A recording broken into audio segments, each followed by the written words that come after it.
Hey everybody, we are gonna cut up a pig's head today because this is gonna be a video about carbonara, or really just all the classic Roman pasta dishes, gricia, amatriciana, and carbonara, because they all use this guy right here.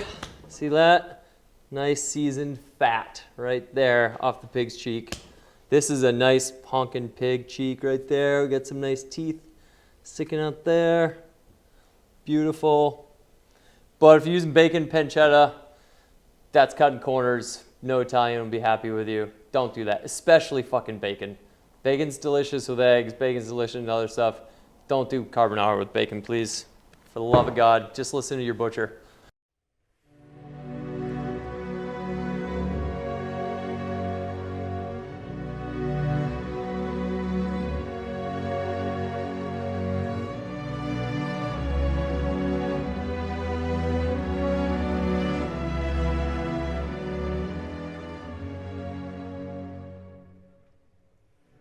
Up you go. Whoa. You made it. You want to stand up? What? Up, up, up. Up. What? What's this? What is this? Hey, Leona. I'm Mr. Piggy. Do you know what this is? What is it? Make? Guanciale. Guanciale. But before we start, what do we always like to have while we cut up a pig's head? Some beer. Yeah. Always handy for opening a beer. All right, should we cut up the pig's head? Oh, yeah? Should we cut up the pig's head, Leona? Yeah? Okay, let's do it. Put it right here in the bottom of the mouth right there, and we're going to split the cheek. So that's the beginning of making the big triangle right here. Lower lip. Right there. You can see teeth in there and stuff. Ba-doop. So we're just making a nice slit right there. Then we're going to come cut from this ear all the way down to the cusp of the mouth. This pig head's been aging a little bit, so this skin's going to be fairly stiff, but it's going pretty well. We got to find the lower jawbone, the lower mandible, right where my sideburns are up here, James. So look at these. So right there and that, right there, we're going to try to find that jawbone right there, and then come in and scoop out that lower mandible muscle. There she is. I heard the bone. Right there. You can't really see it, but we're going to come in right there and use this semi-flexible boning knife, and that will give us the dexterity to pop off that cheek nice and clean. See how we're peeling it off right there?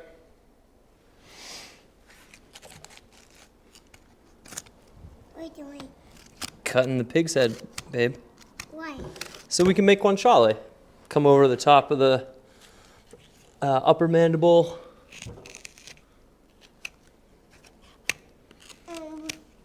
What's those right there? Oh, that's the spine. You want to see the backside? Oh, yeah. There's the pig's cheek. What's this? That's some meat and fat we're going to trim off. So Leona's bringing us to the next part of the video where we need to trim the pig's cheek so it will be clean and flush for good salting and preserving, because you don't want all these jaggedy bits and these floppy bits right here. You want clean, flush surfaces for good salt adhesion and spice adhesion. Also, you don't want the bacteria and water to hide in little crevices and stuff. So you want to just kind of open that all up. So I'm going to put this pig head back in the walk-in, and then we are going to, you can see how much we took off. I mean, it's a big hunk of meat. This is also an exceptionally large pig. Now we need to trim the pig's head. Leona, should we take that bit off? Yeah? Okay, let's take it off. Here, let me have it.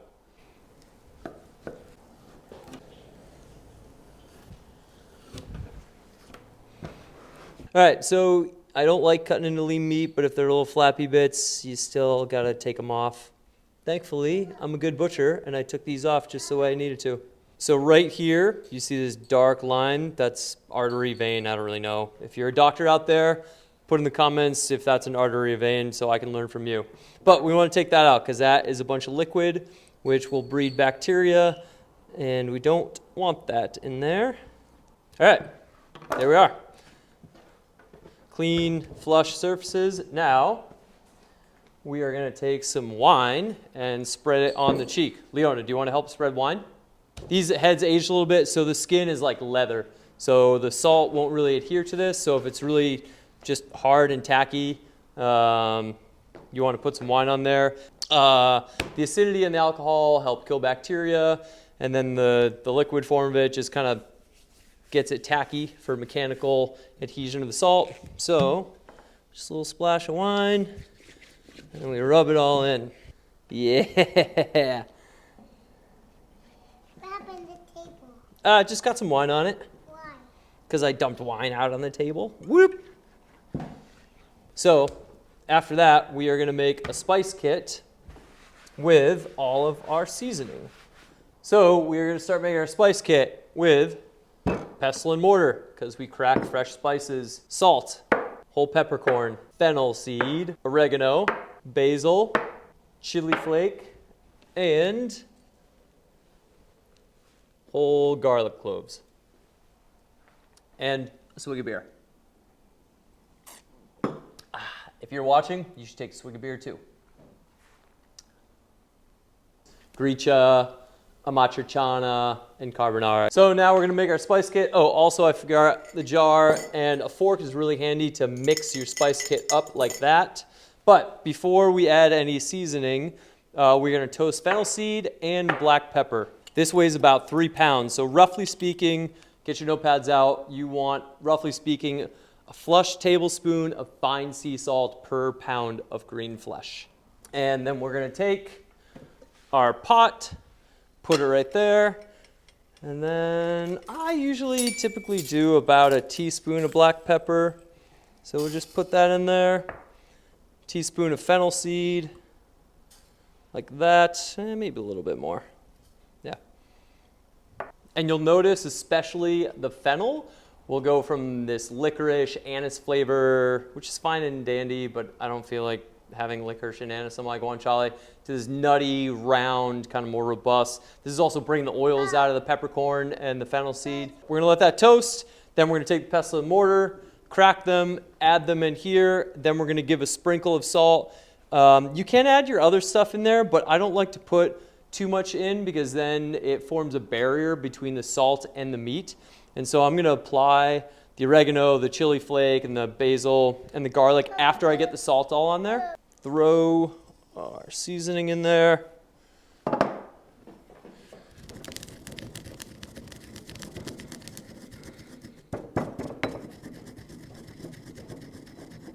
That smells fucking delicious.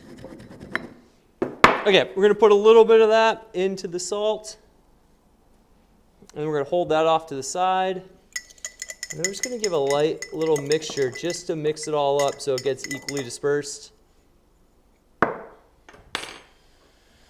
And we're gonna start skin side. Now we have the salt. Apply a light coat of salt.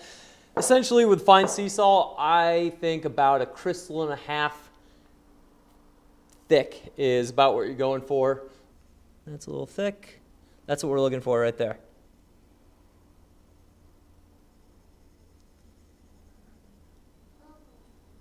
That's the coating you're looking for, generally speaking. So we're just gonna do that around the whole thing.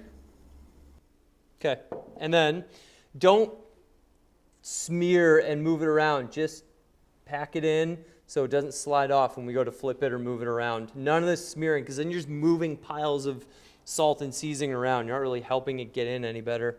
And then your quintessential guanciale, tons of fat, a little bit of meat, a little bit of fat.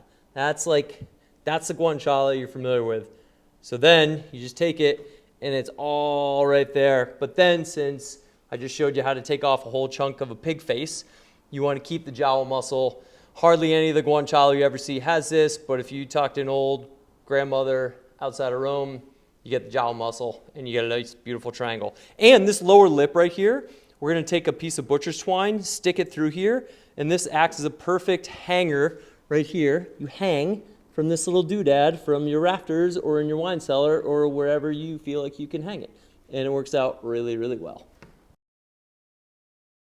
Okay, so now we're going to take salt and we're going to give a quick sprinkle. Sometimes I like to keep my hand there to keep the salt from running off. You want salt wherever water is going to hide, is basically the kind of the overarching theme of what you're doing. You want to go a little bit leaner on the jowl muscle here and a little heavier on the fat. The reason being is fat has less water content, so a little bit more salt really helps to pull out more of the water content and penetrate into the fat.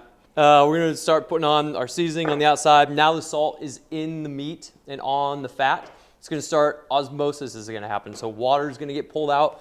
You got a cell wall right here, and then the salt gathers on the outside, and then it pulls the water out to the surface and evaporates, and the salt goes into the cell wall, preserving the meat, roughly speaking. So now we're going to start putting on the basil, the oregano, some more fennel, black pepper, chili flake, a little bit of garlic, and then we'll wrap it up in some butcher paper or whatever you have at home, Ziploc bag. You can put it in like a roasting pan with a piece of cellophane over the top or something. And then we're going to have guanciale in like a week and a half. So without further ado, just take a pinch of oregano, as the Aussies say. There we go. And a little bit of basil, like so. A little bit of chili flake. So we just pack it in. And it's got some tackiness from the wine and from osmosis already happening. So, and we have all this goodness in here.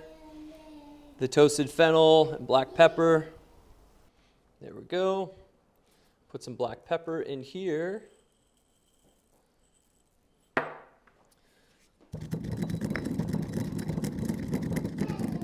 Freshly ground spices are key to a good guanciale. Don't buy pre-ground black pepper, for the love of God. Now we are going to scrape the table real quick. So we're going to move the guanciale off here. This little fella, a bench knife, best thing you possibly have. We'll probably have them for sale on our website because it's just super handy. Voila.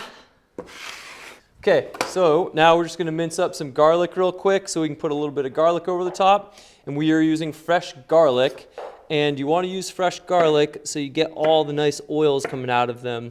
No garlic powder. Garlic powder is for suckers. So see all the oils coming out of the knife? We want all those oils to soak into that right there.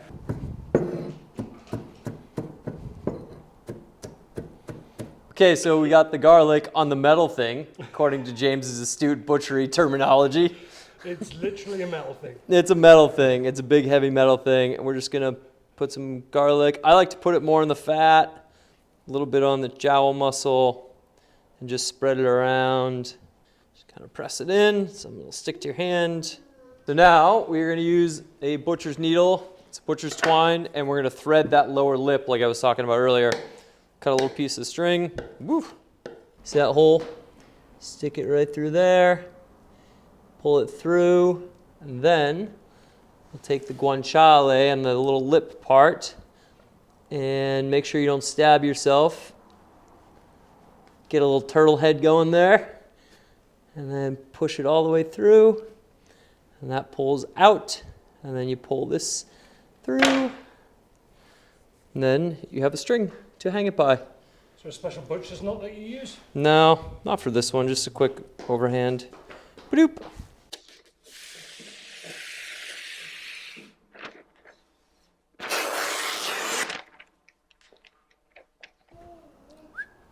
Just a rough wrap, doesn't have to be anything crazy. All right, that was a ugly wrap job, but whatever.